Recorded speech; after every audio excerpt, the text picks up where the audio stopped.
and Peter Chambers.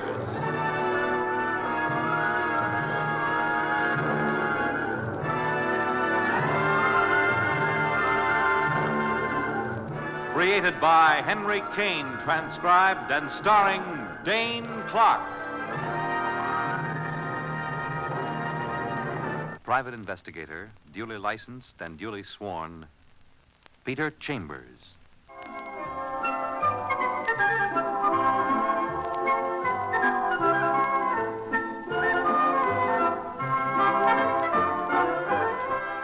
You're a private eye. That's your business. Anything else, that's for laughs. You're strolling along Fifth Avenue on a beautiful spring afternoon, and you stop at the window of Fitch's department store for a peek at the styles. And then suddenly, she's there beside you. A tall blonde with curves, an electric blonde with voltage. She looks undecided, seems as though she wants to say something, and, well, maybe spring has gotten into you. So you start the ball rolling with a depthless piece of dialogue. Beautiful day, isn't it? Yes, lovely. And the weather, it's perfect for strolling. Yes, May we stroll? yes, of course. My name is Angela Wentworth. I'm Peter Chambers. We're going to call on my uncle, Mr. Chambers. We'll go there directly, if you don't mind. Uncle, she says.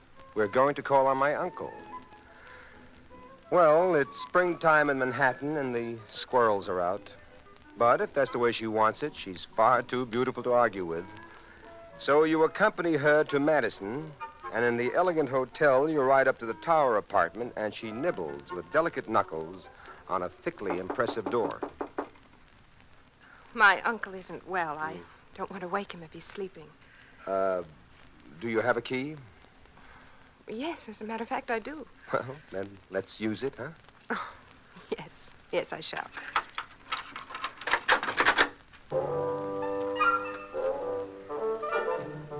Inside, you get a back view of an old guy snoozing by an open window.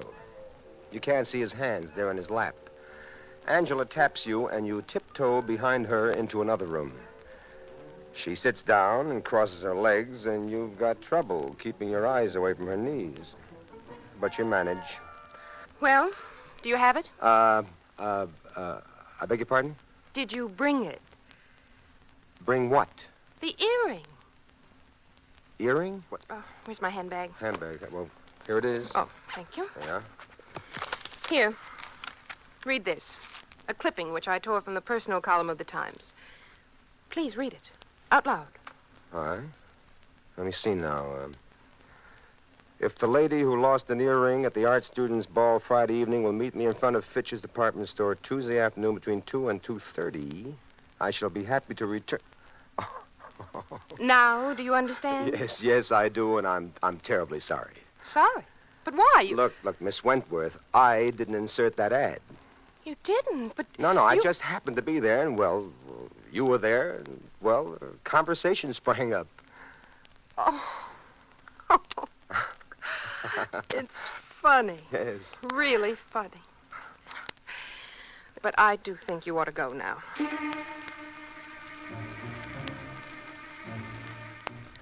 She sort of starts you on your way, but on your way, you get another look at the old man, and suddenly you don't like it. He hasn't moved, and there's a white waxiness behind his ears. And you go near. What is it, Mr. Chambers? He's dead. She passes out in a faint, and you let her lie. You go around to the front of the old man, and you take a look. He's got a gun in his hand and 2 bullet holes in his stomach. You're working at your trade now, and you work quickly and carefully. The room's in perfect order, absolutely no sign of a tussle. The old man's still warm, hasn't been dead an hour. Then, toward the middle of the room, you see it. A round red spot that sort of blends in with the russet color of the rug. You touch it. It's blood. Then you go back to the old man, you dig around in his pockets. You come up with a beautiful triangular emerald earring. And just then, Angela Wentworth starts stirring. Easy does it, Miss Wentworth. Come on. Let me help you up. There you are. Oh, my uncle. Uncle. He's dead. He appears to have shot himself. Oh, no. Now, look. Let's go back to the other room, huh? All right. Come on. Now, there, will you sit down? Thank you. I'll use the phone. Operator. Police headquarters, emergency. I only left him perhaps an hour ago. Hello? Hello, I want to report a death. That's right, a death. 598 Madison Avenue, a hotel, the Tower apartment. All right, now, Miss Wentworth, there's nothing we can do but wait for the police. Oh, it's terrible, terrible. Look, I found this earring in your uncle's pocket. Oh, thank you. It's the mate of the one I lost. Well, what was it doing in your uncle's pocket? That clipping. The person said they would return the lost one if I could identify it. So I brought the mate here to Uncle. Left it with him and intended to bring the finder here with me. Show him the mate to the earring, which would be perfect identification. Is it valuable? Each earring is insured for $20,000, but... Oh, look, Mr. Chambers, may I please call somebody? Well, sure. Who do you want to call? Oliver Hartford, my brother-in-law. He's married to my sister. He came here with my uncle. They live way up in New Hampshire, all of them. What about you? Well, I live here in the city. May I call Oliver? All right. Where's he staying? Right here, this hotel. One of the downstairs suites. Well, let's call him. Would you connect me with Mr. Hartford, please? There you are. Oh, thank you. Hello, Ollie? Come up to Uncle's suite. Quickly, please.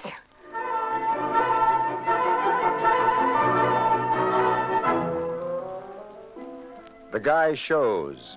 Oliver Hartford, big, young, and brawny. He sort of takes over in the comfort department for his sister-in-law. And presently, there's an onslaught of cops, medical examiner, fingerprint men, and the works. And boss man of the works, your good friend, Detective Lieutenant Louis Parker. Looking a little harassed today, but working with his usual competence. And then, after they're all done and the medical examiner has made his report and the body has been taken out, Parker takes you aside and you fill him in on your end of the deal. Well, they got me working today. I got 3 unfinished cases. Now this thing pops up. Well, it never rains. Medical examiner says suicide. The girls identified the gun as the old man's. M.E. says time of death, 2 o'clock. Door was locked. Who else had keys? Nobody but the old man. He lent his to the girl, and she was with you when the thing happened. Check. Suicide, period. Boy, I am busy today. Now, let me go in and talk to those 2, the relatives, and then I'll beat it out of here. Sure, Louis. Let me go talk to them. All right, then, Miss Wentworth, Mr. Hartford. Oh, by the way, Mr. Chambers here is a private detective, and one of the best. So, just in case either of you are not satisfied with the way the police may be handling Oh, well, this- we're perfectly satisfied, Lieutenant, of course. All right, then, let's get some of the facts out of the way. Name of deceased, Robert Wentworth, a rich man, ex-oil man, worth many millions, retired, widower. Yes, his only 2 living relatives, his nieces. Miss Angela Wentworth, of course, my wife, Marie Wentworth Hartford. Where's your wife now? Why, she's at home up in New Hampshire. See, I came in with Uncle Robert last week. Okay. Medical examiner says suicide, and every external item points to suicide. Time, 2 o'clock. Now, where were you at 2 o'clock, Mr. Hartford? In my room, napping. And you, Miss Wentworth? With Mr. Chambers on 5th Avenue near Fitch's department store. I'll corroborate that, Lieutenant. Thank you, Mr. Chambers. You're very welcome, Miss Yeah, Wentworth. all right. Sorry, lost my head. Now, this suicide thing, would Mr. Wentworth be disposed to suicide? Oh, yes. No well, question one at a about time. Now, please, one at a time, huh? You, Miss Wentworth. Well, Lieutenant, my uncle was very ill. He was here for an operation.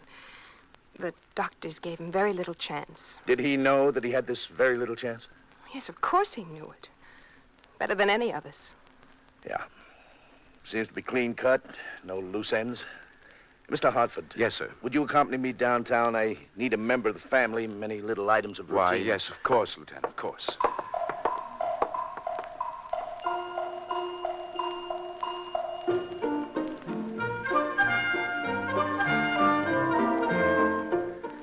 And so you're alone again with Miss Angela Wentworth. You take her home to a cute little apartment on East 34th, and there... Thank you, Mr. Chambers. You've been very kind. Not at all.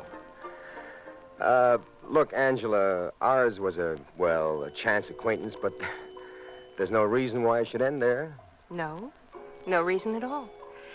I like you very much, Mr. Chambers. And, I like you. Look, a lawyer was mentioned back there. Was that the only person your uncle would want to see to arrange his affairs? No, there was another, and much more important. Algernon Sacco, his business advisor. Sacco. He has an office down on Pine Street. Bye now, Miss Wentworth. I'll be in touch with you. Yes, please do. Now, here's a brand new wrinkle. Algernon Sacco, crooked as a country road. A big operator and a shrewd one. You tangled with him a few times, but that was way back, before he acquired respectability and a few rich clients. An old cackle voice guy, but smart as a brand new whip. So, you're down on Pine Street, old stone and steel. No pines. No pines at all. Yeah. Who do you wish to see? Mr. Sacco, and tell him I'm in a hurry. Nobody's in a hurry with Mr. Sacco. I'm in a hurry. Use that little intercom of yours and tell him Peter Chambers. Just a minute. Yes? Mr. Sacco, a gentleman here to see you. Says he's in a hurry. A Mr. Peter Chambers. Who did you say? A Mr. Peter Chambers. Oh, of course. Send him in at once. See what I mean, baby? I'm a real VIP. That door to your right, Mr. Chambers. Well, good to see you again, my dear private operator. Algy, my boy, I shall not mince, as they say, words. To the point, then, Peter. Robert Wentworth. Oh, excellent client. Loaded? $20 million. Oh, boy, are you going to be sad to hear this. Yeah, what? He's dead. Dead? You're kidding. I never kid when it has to do with death. Now, look, I want the rundown on this guy, and I want it fast, and I want it all. Did he have a will? Yes. Well, come on, let's hear. The will left his entire estate to his two nieces, Angela and Marie. Wow. $10 million each, huh? And who was the executor to this will? Me, Algernon Sacco. Pretty piece of change involved for Algernon Sacco. Yes, now that he's dead, before he changed his will, I'll earn that pretty piece of change. Fees and commissions, it mounts up, it mounts around. Now, wait a minute. You just said before he changed his will. Did he have any intention of changing it? Well, Come on, look, pal, there might be a motive here for murder. You mean It's got its angles, but if it gets to the cops, it gets to the newspapers, and all your background gets washed up. Now, you can't use that, Algy, not the new, respectable Algernon Sacco. What do you want to know? Well, you know what the man says all the time. The facts, pal, the facts. Well, he came in late last week and discussed changing his will.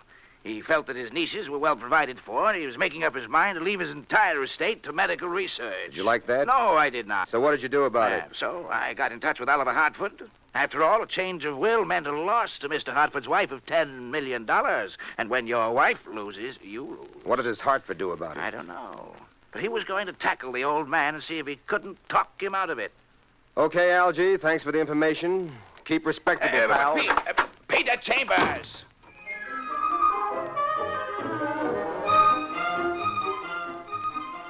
You're working now. You're beginning to smell what you suspected. Murder.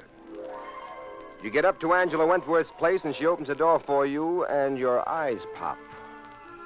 She's wearing blue silk lounging pajamas, and she has a pony of brandy in her hand.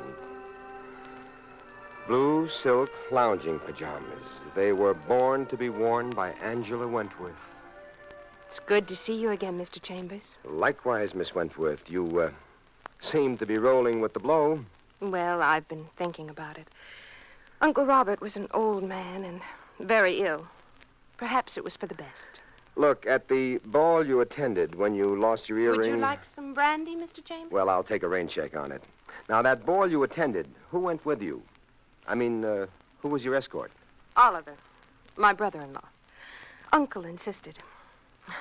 I think I had one cocktail too many at that ball. That earring was gone before I realized it. Mr. Chambers? Mr. Chambers, where are you going?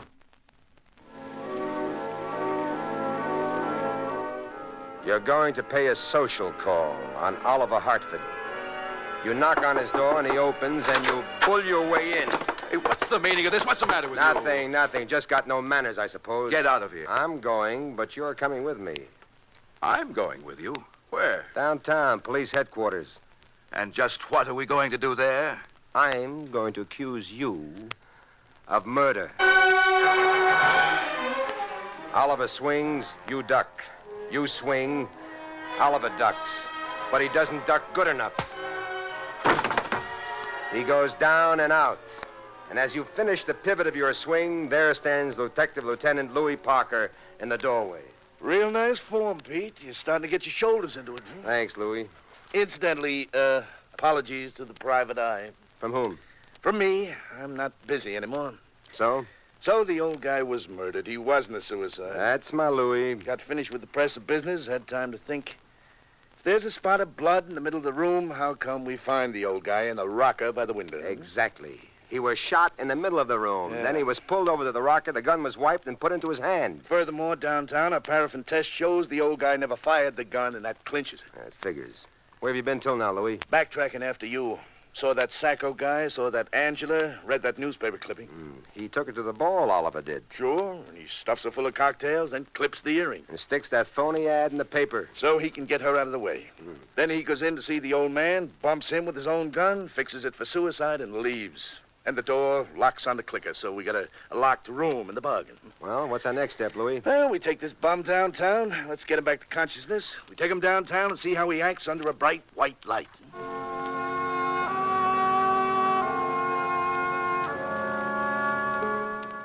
Oliver Hartford at headquarters gets closeted with Detective Parker and a host of excellent interrogators. You wait across the street in Luke McCool's Lonesome Bar and Grill. You sip on a stinger and you ponder. It figures for about 2 hours. Brother, when cops know you done it, and you're an amateur, you're a blustering wise guy for part of the way, but pretty soon you break wide open. Unless you're very smart or very stubborn. And you've got a feeling that Oliver may be very stubborn. So you're off and running, and you're making tracks again for Angela Wentworth's place. Come in, Mr. Chambers. You're becoming quite a regular visitor. And I like it. You like it, too, but you don't have the time. I offer brandy. Again, Mr. Chambers. And again, I've got to refuse. Double rain check this time, Miss Wentworth. Now, look. That earring, may I have it? The earring? Look, may I call you Angela? Oh, please do. Well, you can trust me with it. I had it once, and I gave it back to you, remember? Yes, but why... Please, let me have it, and I'll return it to you. And when I do, I've got a hunch I'll have the time for, perhaps a brandy or two. All right, Mr. Chambers. Here it is.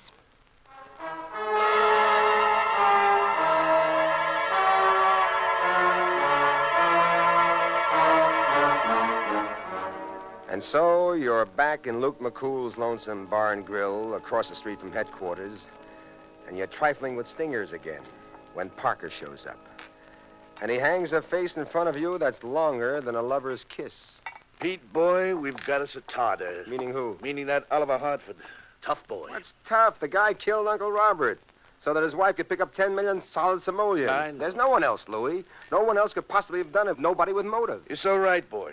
Angela, she was with you. Sacco, no question, he was in his office all day. The other niece, Oliver's wife, we've checked it. She's in New Hampshire. No question, we've got the right pigeon. We've got him right up to the break-in point, but he won't break. Pete, all I need is a gimmick, one little thing to shove him over. And I've got it for you, Lieutenant. Got what? The crowbar that'll topple the rock. Only this crowbar is green, it's shiny, and it's worth $20,000. Here. Look. Hey, that's a beauty. Where'd you get that? Out of Oliver Hartford's suite. No. Yep. So, Louis, my lad, take this earring and shove it down his throat. Gimme, pal.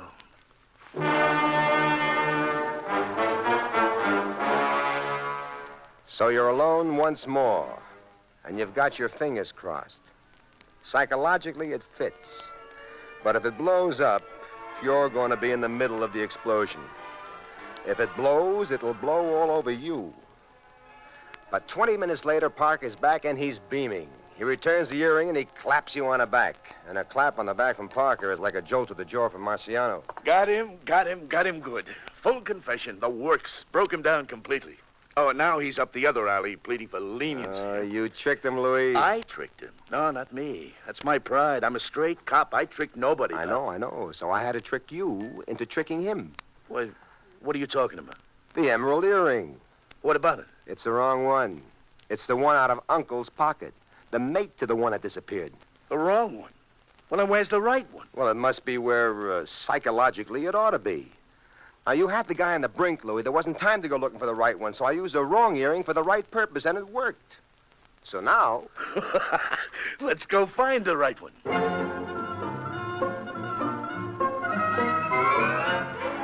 You accompany Parker and 5 of his best boys to Oliver's suite, and they give it a professional going-over, and they come up with the earring. Inside a cake of soap. Amateurs are all alike. They think they've discovered a brand new hiding place just because they thought of it. Parker gives them to you, the pair. Go ahead, kiddo. You return them. You may as well get something out of this. Glory, at least.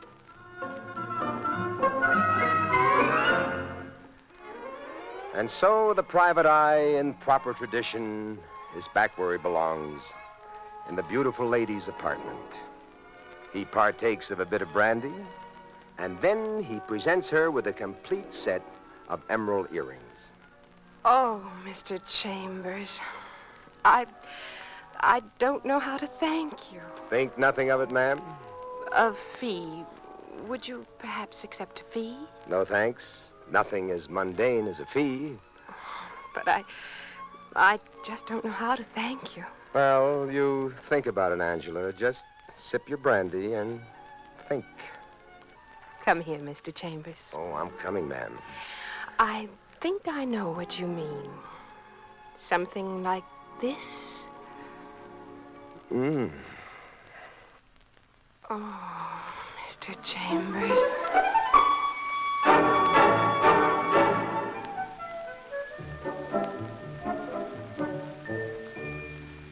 And there you've had Crime and Peter Chambers.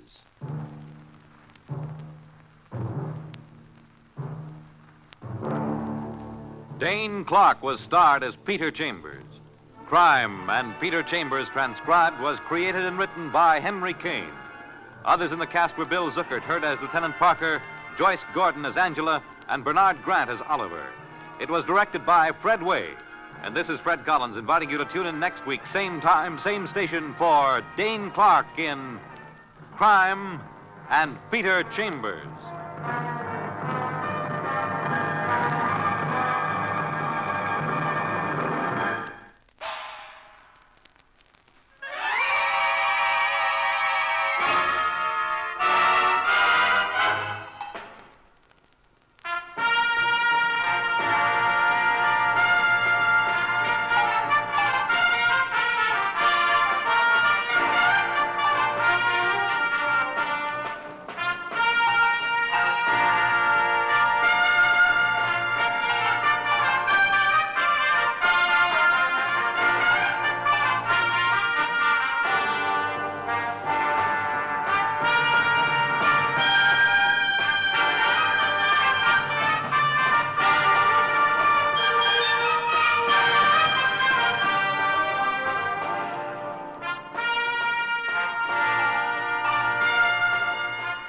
Crime and Peter Chambers has come to you through the worldwide facilities of the United States Armed Forces Radio and Television Service.